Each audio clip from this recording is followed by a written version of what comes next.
Euro vagus.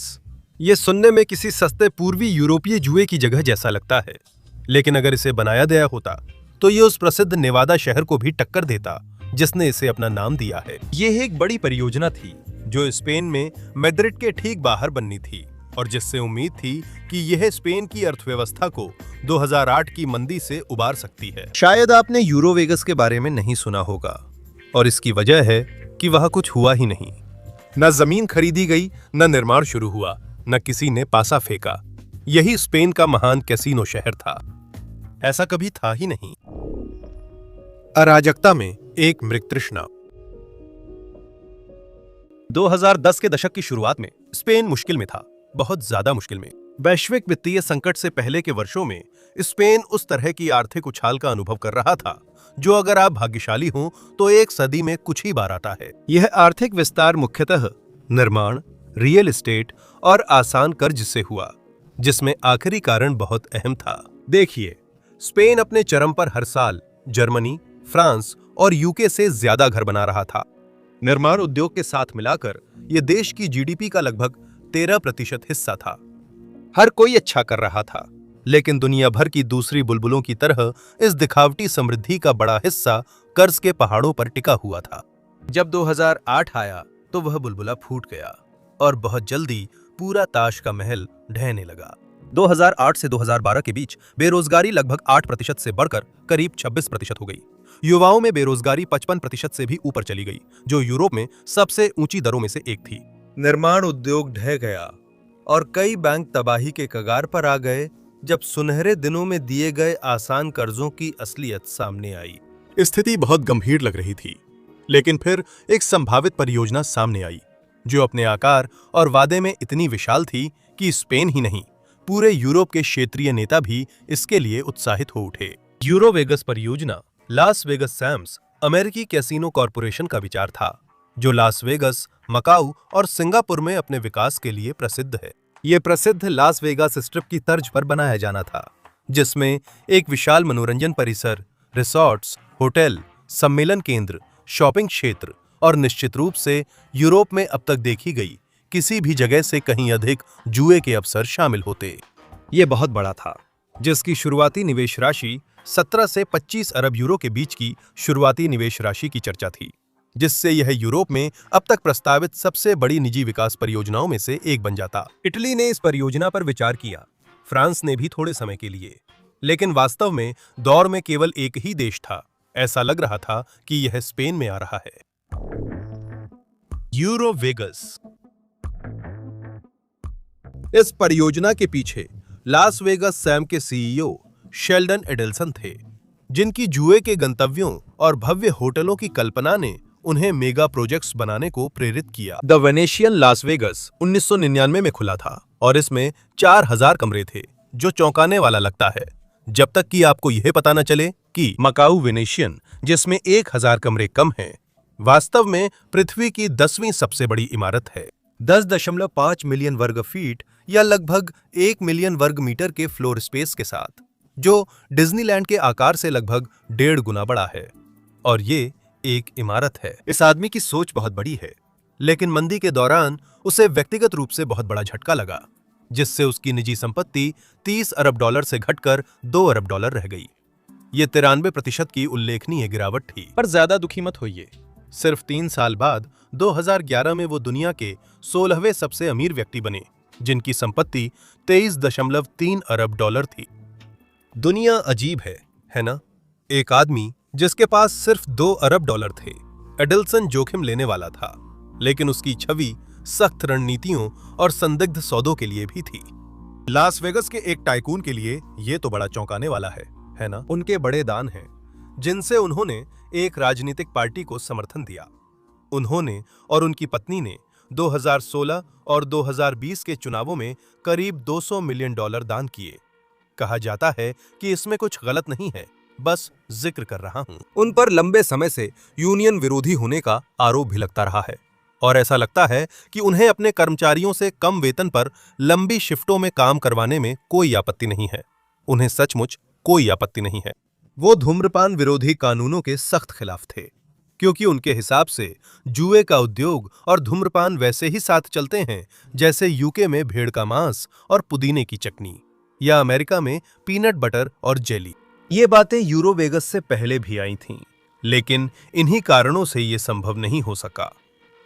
वो अपनी बात मनवाने के लिए दबाव डालते थे और आमतौर पर सब उन्हीं के अनुसार होता था। अब स्पेन सामने आता है। अन्य देशों के अलग अलग कारणों से पीछे हटने के बाद स्पेन ही भव्य यूरोवेगस प्रस्ताव के लिए एकमात्र दावेदार बनकर उभरा। लेकिन एक बहुत बड़ा सवाल था, यह कहां बनेगा? स्पेन में क्षेत्रीय सरकारों के पास भूमि उपयोग, कर प्रोत्साहन और आर्थिक विकास पर नियंत्रण है। दो क्षेत्र प्रमुख दावेदार बनकर उभरे और यह शायद कोई हैरानी की बात नहीं थी कि वे पुराने प्रतिद्वंदी थे, मैड्रिड और बार्सिलोना। हालांकि इनमें से कोई भी शहर खुद उस स्थल की मेजबानी नहीं करेगा, लेकिन ये उसके करीब होगा, जिसका मतलब है कि पर्यटन से होने वाली आय में जबरदस्त बढ़ोतरी होगी। आपको यहां याद रखना चाहिए, उस समय स्पेन मुश्किल दौर से गुजर रहा था। ये दोनों गर्वित मशहूर शहर संघर्ष कर रहे थे और यूरोवेगस को उस संजीवनी के रूप में देखा जा रहा था जिसकी दोनों को जरूरत थी। मैड्रिड क्षेत्र खास तौर पर शुरू से ही पूरी ताकत से आगे आया। सत्तारूढ़ सरकार ने बड़े उत्साह से कहा कि यह निर्माण क्षेत्र को फिर से जगा देगा, बेरोजगारी कम करेगा और मैड्रिड की अंतर्राष्ट्रीय पहचान बढ़ाएगा।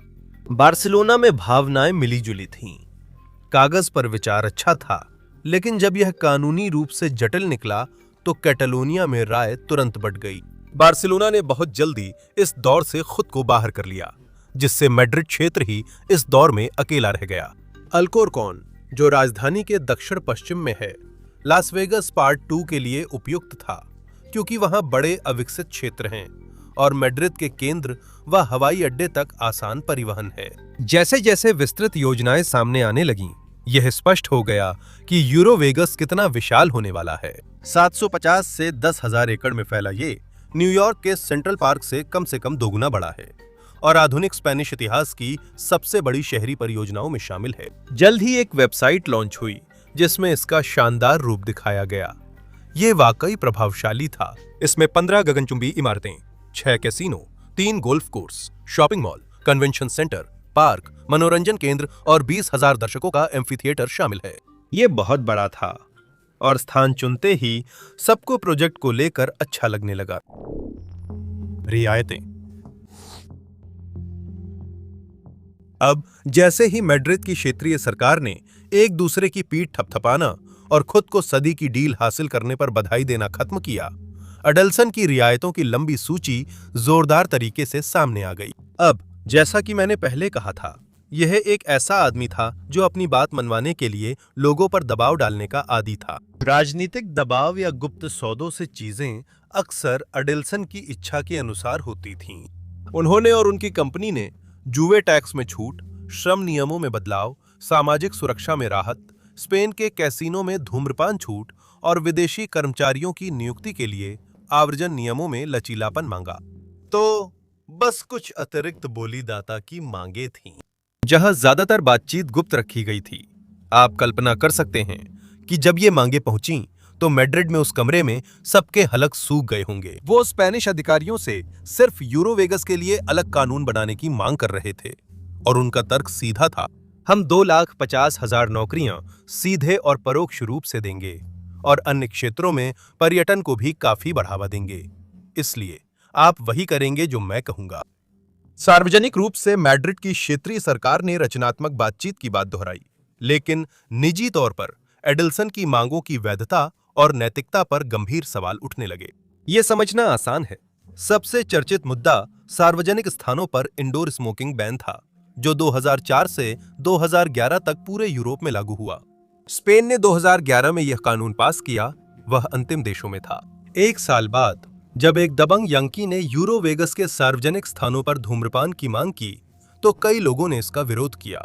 जैसा कि हमने पहले बताया था, एडेल्सन धूम्रपान विरोधी कानूनों के कड़े विरोधी थे, क्योंकि उनका मानना था कि इससे लोग उनके कैसीनो में कम समय बिताते हैं, जिससे ग्राहकों का नुकसान कम होता है और साथ ही उनकी आमदनी में भी कमी आती है। कहा जाता है कि ये शानदार इंसान है। स्पष्ट झूठ के बावजूद मैड्रिड सरकार झुकने को तैयार थी। प्रवक्ता साल्वाडोर विक्टोरिया ने कहा कि धूम्रपान जैसे मुद्दे से अहम प्रोजेक्ट नहीं रुकना चाहिए। धूम्रपान में नरमी की तुलना में श्रम कानूनों और टैक्स में रियायतें देना ज्यादा विवादास्पद था। लास वेगास सैंड्स चाहता था कि स्पेन हायरिंग, फायरिंग और कॉन्ट्रैक्ट्स पर सख्ती न करे। एक ऐसे देश में जहां यूनियनों की ताकत है, ये मांग मानना हमेशा मुश्किल था। स्पेन ने हाल ही में अपने श्रम कानूनों में बदलाव किए थे ताकि मजदूरों की सुरक्षा बेहतर हो सके, लेकिन ये कानून एडल्सन के अमेरिका में लागू कानूनों से बिल्कुल अलग थे। स्पेनिश जनता को टैक्स कटौती समझाना मुश्किल होता। एक विदेशी कंपनी शहर में आकर दिखावा कर रही थी और मांग रही थी कि उसे स्पेनिश नागरिकों और अन्य कैसीनो से भी कम टैक्स देना पड़े। उस समय आर्थिक संकट से जूझ रहे देश में यह मानना मुश्किल था। मोलभाव और विरोध। शुरुआती बैठक से ही यह साफ था कि दोनों पक्षों के बीच काफी दूरी है। जैसे लास वेगास से मैड्रिड तक की दूरी लगभग 5,500 मील अगर आप जानना चाहें तो। स्पेनिश अधिकारी टैक्स इंसेंटिव और क्षेत्रीय योजना में लचीलापन पर चर्चा को तैयार थे, लेकिन कई मांगें राष्ट्रीय कानूनी और राजनीतिक सीमाओं से टकरा गईं। हालांकि दोनों पक्ष सकारात्मक बने रहे और निर्माण कार्य वास्तव में 2014 में किसी समय शुरू होने के लिए निर्धारित किया गया था, लेकिन अभी भी कई बड़ी बाधाएं बाकी थीं। इसी बीच यह प्रोजेक्ट सार्वजनिक चर्चा के दायरे में आ गया और लोगों ने वाकई में इस पर खूब चर्चा की। स्थानीय बिशप जोआकिम मारिया लेपेज ने चेताया कि यूरो वेगास अल्कोन में वेश्यावृत्ति, मनी लॉन्ड्रिंग और नशाखोरी ला सकता है। इस इलाके में रहने वाले लोगों की प्रतिक्रिया मिलीजुली थी। अल्काकॉन के कुछ स्थानीय लोगों ने यूरो वेगास को एक सहारे के रूप में देखा, खासकर उस समय स्पेन में गंभीर बेरोजगारी और आर्थिक कठिनाई के बीच। कुछ लोग इस विचार के खिलाफ थे। प्लेटाफॉर्मा यूरो वेगास नो नामक एक जमीनी समूह ने विरोध प्रदर्शन किए, जिसमें मैड्रिड के केंद्र में प्रदर्शन भी हुए। लेकिन कुल मिलाकर समर्थन और विरोध के बीच ये काफी बराबर बटा हुआ था। सार्वजनिक स्वास्थ्य संगठनों ने यूरो वेगास में धूम्रपान कानून की अनदेखी पर नाराजगी जताई, जबकि ट्रेड यूनियनों ने विदेशी व्यवसाय द्वारा स्पेनिश कर्मचारियों के अधिकार कुचलने पर विरोध किया। और निश्चित रूप से चीजें राजनीतिक परिदृश्य में भी घुस गईं। विपक्षी पार्टियों ने मैड्रिड में पीपल्स पार्टी पर हमला किया, क्षेत्रीय सरकार पर आरोप लगाया कि वो स्पेनिश नागरिकों और राष्ट्रीय कानून के बजाय एक विदेशी अरबपति को प्राथमिकता दे रही है। यहां तक कि सत्तारूढ़ पार्टी के भीतर भी कुछ अधिकारियों ने निजी तौर पर चर्चा में हो रही रियायतों के पैमाने को लेकर असहजता जाहिर की। विफलता। 2013 में जैसे जैसे समय बीता, यूरो वेगास के आगे बढ़ने की संभावना घटती गई। रियायतों के मामले में कुछ छोटे कदम उठाए गए, लेकिन वे नाकाफी थीं। देश मंदी में था, लेकिन यूरो वेगास की घोषणा की चमक अब गायब हो चुकी थी। इस विषय पर पहले ही काफी बहस हो चुकी थी। कई लोग इससे ऊब चुके थे। ऐसे माहौल में आगे जो हुआ वो चौंकाने वाला नहीं था। दिसंबर 2013 में लास वेगास सैंड्स ने औपचारिक रूप से यूरो वेगास परियोजना से हटने की घोषणा की, ये कहते हुए कि कानूनी और नियामक स्थिरता के बिना वो आगे नहीं बढ़ सकता और स्पेन द्वारा कुछ राष्ट्रीय कानूनों में संशोधन करने से इनकार करना निर्णायक कारण बताया। स्पेन सरकार ने इसे थोड़ा अलग नजरिए से देखा। मैड्रिड की क्षेत्रीय सरकारों और राष्ट्रीय सरकार दोनों ने अपनी निराशा व्यक्त की, लेकिन यह भी जोर दिया कि वे सिर्फ एक बड़ी विदेशी कंपनी को खुश करने के लिए कुछ राष्ट्रीय कानूनों में संशोधन नहीं कर सकते। एक तरह से दोनों सरकारों ने एक बड़ी मुसीबत से बचाव कर लिया, क्योंकि यूरो वेगास को जबरदस्ती लागू कराना किसी जबरन की गई कॉलोनोस्कोपी जैसा होता। यह बिल्कुल भी अच्छा नहीं होता। समर्थकों ने दबाव में न झुकने की सराहना की और दिखाया कि आर्थिक संकट में भी स्पेन के सिद्धांतों से समझौता नहीं हो सकता। आलोचकों का तर्क था कि उन्होंने बस समय और संसाधनों की बर्बादी की इस जहरीले सौदे को आगे बढ़ाने में, जो असल में कभी होने वाला ही नहीं था। कुछ लोगों को दोनों सरकारों ने जरूरत से ज्यादा आर्थिक वादे किए और उम्मीदें सही से नहीं संभाली। इस पर आप खुद ही फैसला कर लें। पहले ये सुझाव दिए गए थे कि इस परियोजना को कहीं और यूरोप में स्थानांतरित किया जा सकता है, लेकिन कोई वैकल्पिक यूरोपीय स्थान आगे नहीं आया और इस तरह ये भव्य यूरो वेगास एक अनुबंध पर हस्ताक्षर होने से पहले ही, कोई जमीन खरीदी जाने से पहले ही और 4 निर्माण परमिट पर विचार किए जाने से पहले ही खत्म हो गया। शेल्डन एडल्सन और लास वेगास सैंड्स के लिए यूरो वेगास एक दुर्लभ सार्वजनिक विफलता थी। एशिया और संयुक्त राज्य अमेरिका में पहले के प्रोजेक्ट्स के विपरीत, जहां कंपनी अपने हिसाब से नियमों को बदलवा पाई थी, उसे स्पेन में कड़ी टक्कर मिली। एडल्सन ने विस्तार के प्रयास मकाऊ में केंद्रित किए और कोटाई स्ट्रिप में भारी निवेश किया, जो पुनः प्राप्त जमीन पर बना कैसीनो सुपर कॉरिडोर है। उन्होंने जापान पर भी ध्यान दिया, जिसे लंबे समय से अनछुआ सोने का भंडार माना जाता था। एडेल्सन ने 10 अरब डॉलर के एकीकृत कैसीनो रिजॉर्ट का प्रस्ताव दिया और लगा कि जापानी सरकार इसमें रुचि ले सकती है। लेकिन स्पेन जितनी चुनौती थी, जापान उससे कहीं अधिक था। सालों तक बहसें और प्रस्ताव पारित होते रहे, लेकिन कोई खास प्रगति नहीं हुई जब तक कि उन्होंने अपना धैर्य नहीं खो दिया। 2020 में एडेल्सन और लास वेगस सैंड्स ने पीछे हटने का निर्णय लिया। अगले साल अपने असाधारण राजनीतिक योगदानों के कारण अक्सर किंगमेकर कहे जाने वाले इस व्यक्ति का 87 साल की उम्र में निधन हो गया।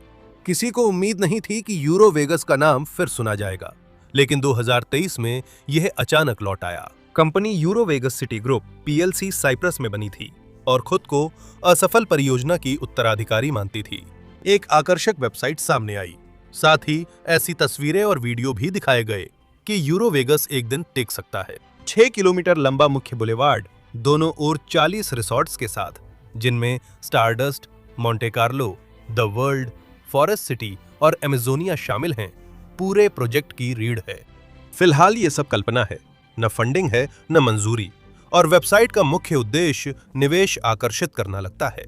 आर्थिक पुनरुत्थान के बड़े वादे किए जा रहे हैं। सब कुछ आशाजनक लगता है, लेकिन यही एडेल्सन ने भी सोचा था।